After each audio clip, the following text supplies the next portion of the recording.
All right, so we do want to bring you up to speed on the latest from Citigroup. Fox Business's Cheryl Casone is standing by in our newsroom with the number. Cheryl, how do you do? Good morning, Lori. We are getting the numbers in from Citigroup, and the earnings per share and the revenue both have beat. And of course, the stock was already moving higher, we should say, after that settlement, of course, was announced, that $7 billion settlement on mortgage-backed securities. If you look at the actual right now, it's $1.24 excluding items. That's earnings per share, and then $19.38 billion adjusted.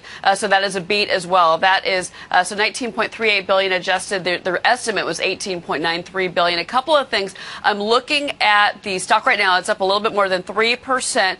Loan losses, $17.9 billion for loan losses. That's something that I always look at, in particular with Citigroup, because of the mortgage business. They are still in the mortgage business. One of the things that I'm also looking for right now, and I'll get back to you, is slow trading activity. We want to get some kind of hints from the bank right now about how trading activity has been. It's normally a little bit slow over the summer, but so far what we have seen in the analyst notes that we've been looking at ahead of all these bank earnings is how is trading activity. And again, we think it's slowing down. Also, core revenue expected to drop from the last quarter, so we're looking at that as well. But again, the stock is moving up higher right now, and Citi, of course, saying that as of the end of the quarter, Citi Holdings assets, this is actually good, $111 billion. That's 15% below, but not as big as of a loss as it could have been on the asset side, simply because of that $7 billion settlement that you mentioned. But again, I'm looking in particular at the loan losses, $17.9 billion at the end of the quarter. That's about 2.7% of total loans. So that's a little bit better, actually. It means that loans are actually doing just a little bit better.